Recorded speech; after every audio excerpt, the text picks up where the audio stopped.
I think it was Tom Roach that says something like, "All models are wrong, some of them are useful," and that's about right, isn't it?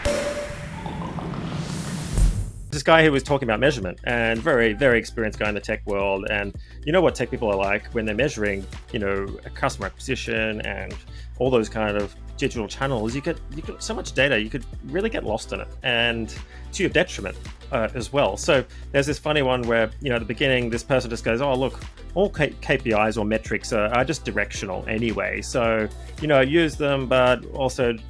They're not going to tell you everything. And then there's the majority of the people where this person kind of angry face. People in the middle are just like angry face. No, you must track everything and have MMM models and econometrics and, tagged, UTM tagged everything. And, these fancy weighted MTA models and blah, blah, blah. Otherwise, it's going to be doom and gloom. And then the person who's the really, smart person, the sage, just goes, yeah, look, all KPIs are directional anyway. Just, they're not going to tell you everything. Just go with your gut.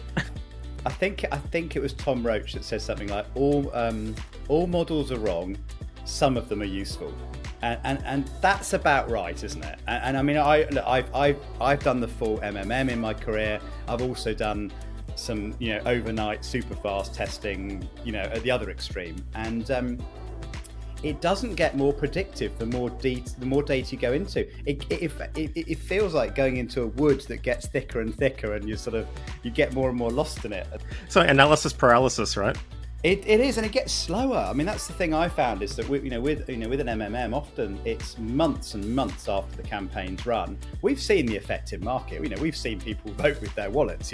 It's long since kind of the result has happened, and I've rarely really benefited from some of that. It's funny. I think that's a good segue into what you're doing now, because you're working for System 1, and that's a lot around pre-testing.